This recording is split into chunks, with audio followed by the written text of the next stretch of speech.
Different modes of ventilator के बारे में बात करते हैं। हमारे पास डिफरेंट मोड्स होते हैं, ठीक है। सबसे पहले तो हमारे पास कंट्रोल मोड वेंटिलेशन होती है, हमारे पास प्रेशर मोड वेंटिलेशन होती है, फिर हमारे पास जो है वो इंटरमिटेंट जो है वो मोड होता है वेंटिलेशन का, ठीक है। दैन हमारे पास जो है वो असिस्टेड वेंटिलेशन जो है ना वो होती है। ये डिफरेंट मोड्स होते हैं। दैन फिर एक स्पॉन्ड मोड होता है जिसके ऊपर जो है वो पेशेंट खुद अपनी ब्रीदिंग जो है वो देता है। दैन फिर वहाँ से हम पेशेंट को जो है वो वीन आउट जो है वो कर लेते हैं। आज हम सारे मोड्स नहीं पढ़ते, सिर्फ हम आज एक मोड को जो है वो लेकर डिस्कस कर लेते हैं, ठीक है। बहुत ज़्यादा अगर इकट्ठे हो जाएंगे तो वो समझ में नहीं आएगा, सही है। तो इसमें ये है कि सबसे पहले तो हम कंट्रोल मोड वेंटिलेशन के बारे में जो है वो बात करते हैं। तो बेसिकली होता ये है कि कंट्रोल मोड वेंटिलेशन के अंदर जो है वो जो रेस्पिरेटरी रेट जो होता है वो वेंटिलेटर की तरफ से सेट होता है, और जो टाइटल वॉल्यूम भी जो होता है वो वेंटिलेटर की तरफ से प्री सेट होता है।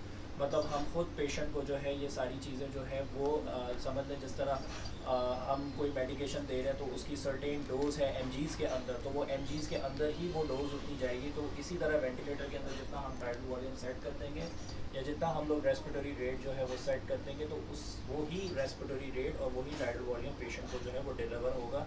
वेंटिलेटर अपने हिसाब से पेशेंट की टाइटल वॉल्यूम के हिसाब से कैलिब्रेट चीज़ों को नहीं करेगा, ठीक है।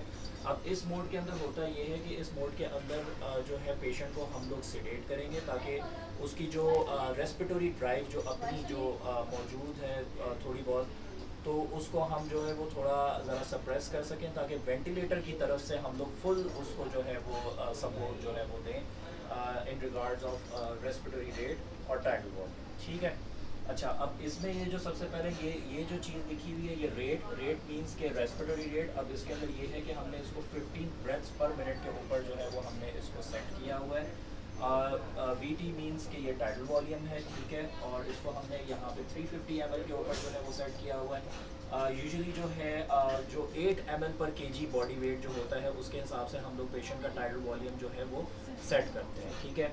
लेकिन कुछ कंडीशंस होती हैं जैसे ARDS adult respiratory acute respiratory distress syndrome, ठीक है। उसके अंदर जो है वो हम पेशेंट जो है जो हम टाइटल वॉल्यूम जो सेट करेंगे वो हम लोग 6 ml पर केजी के हिसाब से जो है ना हम लोग सेट करेंगे, ठीक है। अच्छा, पॉजिटिव एंड एक्सपिरेटरी प्रेशर जिसको हम लोग पीक बोलते हैं। पीक मीन्स कि जब पेशेंट ब्रीदिंग अपनी बाहर जो एयर जो है वो बाहर निकालेगा उसके बाद जो रेजिडुअल प्रेशर जो होता है एल्वोलाई का, मतलब इतना प्रेशर जो एल्वोलाई को ओपन रखे, ठीक है, तो वो कहलाता है पीक, सही है। क्योंकि अगर सारी एयर बाहर निकल जाएगी तो एल्वोलाई कोलैप्स कर जाएगा और उसकी वजह से जो है वही फिर जो है वो वेंटिलेशन परफ्यूजन वो जो है वो नहीं हो सकेगी, वेंटिलेशन नहीं हो पाएगी लंग के लाइनिंग के ऊपर, ठीक है, वो गैसेस की। अब ये है कि दिस इज़ पीक। यूजुअली जो है वो हम इसको 5 सेंटीमीटर ऑफ वाटर का जो है वो प्रेशर होता है उस पर हम लोग इसको सेट करते हैं। इनिशियली जब हम पेशेंट को इंट्यूबेट वेंटिलेट करते हैं इस वक्त एयर के अंदर जो ऑक्सीजन है वो 21% है, लेकिन वेंटिलेटर के ज़रिए से हम लोग 100% तक जो है वो पेशेंट को ऑक्सीजन जो है वो दे सकते हैं, ठीक है। जब इनिशियली हम पेशेंट को इंट्यूबेट करेंगे तो उसके अंदर ये है कि हम पेशेंट को 100% FiO2 के ऊपर रखेंगे। देन फिर उसके बाद 1 आवर्स के बाद 1 आवर के बाद जो है वो इसकी हम ABGs रिपीट करेंगे आफ्टर इंट्यूबेशन एंड वेंटिलेशन। तो देन उसके अंदर फिर हम देखेंगे कि कितना पार्शियल प्रेशर ऑफ ऑक्सीजन आ रहा है। देन फिर उसके अकॉर्डिंगली जो है वो हम इसको कम करते जाएंगे, ठीक है। क्योंकि अगर हम ज़्यादा ऑक्सीजन देंगे तो ऑक्सीजन टॉक्सिसिटी होने के जो है ना वो चांसेस होते हैं, ठीक है। अच्छा, और वही हमने 8 ml पर केजी के हिसाब से जो है वो टाइटल वॉल्यूम एडजस्ट करना है। अच्छा, रेस्पिरेटरी रेट जैसे अगर at the time of intubation हमने पेशेंट की जो है वो ABGs की हैं, तो अगर उन ABGs के अंदर जो है वो जैसे अगर फॉर एग्जांपल हम लोग ये देखते हैं कि कार्बन डाइऑक्साइड के लेवल्स कितने हैं, ठीक है। अगर जैसे फॉर एग्जांपल किसी पेशेंट के कार्बन डाइऑक्साइड के लेवल्स जो है वो बहुत ज़्यादा रेज्ड हैं, नॉर्मल इज़ कितना होता है नॉर्मल 35 to 45, 35 to 45, ठीक है। लेकिन हम लोग इसको एक मतलब एक एब्सोल्यूट पॉइंट के ऊपर ले लेते हैं, 45 ले लेते हैं हम लोग, ठीक है, to make our life easier, ठीक है।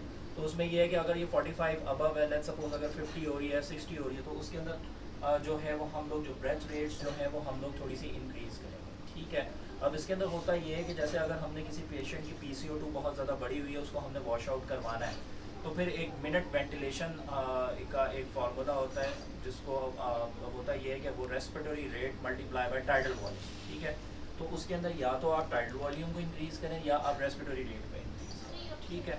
तो यही है कि आप जब रेस्पिरेटरी रेट को इंक्रीज़ करेंगे तो यूजुअली जो है वो आप 15-16 का रेस्पिरेटरी रेट जो है ना वो वेंटिलेटर के ऊपर सेट करते हैं। लेकिन अगर ABG इसके अंदर PCO2 पेशेंट ने रेस की हुई है तो उसके अंदर फिर हम 17-18 ले लेंगे। ठीक है, तो इस तरह है सारी चीज़ें। ठीक है, बाकी ये डिफरेंट ग्राफ्स हैं, ये बहुत एडवांस हो जाएगा अभी आप लोगों के लेवल के ऊपर, या आगे आगे चीज़ें सारी जाएंगी। अभी यही है कि अभी तक के लिए यही सारी बेसिस हैं। अच्छा, अब ये जो F टोटल है, F टोटल मीन्स कि जैसे अगर पेशेंट अपनी कोई रेस्पिरेटरी एफर्ट लेता है और वेंटिलेटर की जो एफर्ट है, ये दोनों मिक्स होके जो है ऐड होके F टोटल जो है वो बनाती हैं। अगर जैसे हमने इधर 15 दिया हुआ तो इधर 15 आ रहा है, लेकिन अगर इसमें 15 के बजाय यहाँ पे 16, 17 या 18 का जो है वो F टोटल आ रहा है, इट मीन्स कि 15 से ऊपर जो 3-4 ब्रेथ्स आ रही हैं वो पेशेंट की अपनी। ठीक है, वो अक्सर पेशेंट लोग पूछते हैं डॉक्टर साहब कितनी सांसें हैं, इनकी अपनी सांस मौजूद है कि नहीं, तो वह F टोटल से जो है ना वो आपको पता चलेगा कि पेशेंट के ऊपर कितनी ब्रेथ्स आ रही हैं। ठीक है, बाकी यही है कि वो इसके हिसाब से जो भी टाइटल वॉल्यूम आप डिलीवर करेंगे, पेशेंट को अच्छा सेडेट पैरालाइज आप रखें ताकि पेशेंट की अपनी जो रेस्पिरेटरी ड्राइव है वो सप्रेस हो, ताकि वो वेंटिलेटर के साथ उसकी जो ब्रीदिंग की जो सिंक्रोनी है ना वो मेंटेन रहे। क्योंकि अगर वेंटिलेटर अलग से, अब ये देखो ना, ये इन्फ्लेट डिफ्लेट कर रहे हैं। ठीक है, अगर ये इन्फ्लेट डिफ्लेट पेशेंट की ब्रीदिंग के साथ सिंक नहीं करेगा, उसके साथ साथ नहीं होगा, तो वो क्या होगा कि बैरोट्रामा होने के चांसेस होंगे। क्योंकि अगर ये अंदर एयर भरेगा, पेशेंट एयर बाहर निकालेगा, तो वो आपस में जो है वो फाइट करेंगे। तो उसके अंदर यही होगा कि आपका जो इंट्राप्लूरल प्रेशर है वो इंक्रीज़ करेगा और उसकी वजह से जो है वो इंट्राथोरेसिक प्रेशर भी इंक्रीज़ करेगा, तो उसकी वजह से जो है वो फिर बैरोट्रामा होने के चांसेस हैं। तो बैरोट्रामा में वही आपका नीमोथोरैक्स जो है वो हो सकता है, हाइड्रोजेनिक नीमोथोरैक्स बिकॉज ऑफ वेंटिलेटर, ये चीज़। ठीक है, तो बस यही है सारी चीज़ें। और बाकी ये है कि ये पीक प्रेशर्स होते हैं, तो पीक प्रेशर मींस के आपके जो जितना भी जो एयर वे है उसके अंदर कितना प्रेशर जो है वो बिल्डअप हो रहा है। ठीक है, एयर वेज के अंदर प्रेशर, तो इसको हम यूजुअली जो है वो 35 से नीचे नीचे रखते हैं। ठीक है, तो लेकिन अगर ये पीक प्रेशर अगर बढ़ना शुरू हो जाए तो इट मीन्स के जो अंदर एयरवेज के अंदर प्रेशर है, जो पेशेंट की एयरवेज में प्रेशर है वो बहुत ज़्यादा बढ़ रहा है और बैरोट्रामा होने के फिर चांसेस ज़्यादा होंगे। क्योंकि वो एल्वोलाई या फिर स्मॉल जो आपकी ब्रोंकियोल है वहाँ से वो रप्चर होके तो वो प्लूरा के अंदर कोई फिस्चुला फॉर्म हो सकता है जिसकी वजह से नीमोथोरैक्स हो। ठीक है, कोई सवाल, कोई बात अभी तक? 5.4 सर, 5.4 तो एक्सपेटोरी मिनट वॉल्यूम है ना, कि ये कितना जो है 5.4 पर मिनट, तो ये कितना जो है वो वॉल्यूम जो है वो मतलब एक्सलेशन फेज में मतलब कितना एयर निकाल रहा है।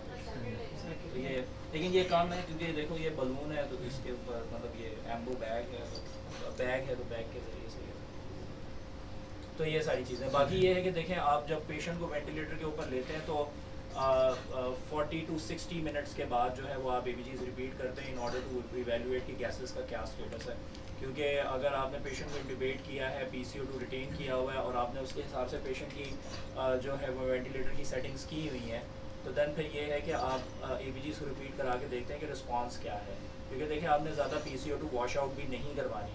PCO2 भी अगर ज़्यादा वॉश आउट होगी तो उसकी वजह से भी जो है वो सेरेब्रल एडीमा और वो सारे फिर मसले मसाइल होने के उसकी भी अपनी कॉम्प्लिकेशन होती है। और फिर यही है कि आपने ऑक्सीजन को भी कम करना है, तो अगर ऑक्सीजन कम नहीं करेंगे तो एब्जॉर्प्शन एडिलेक्टेसिस और ऑक्सीजन टॉक्सिसिटी होने के जो है वो चांस।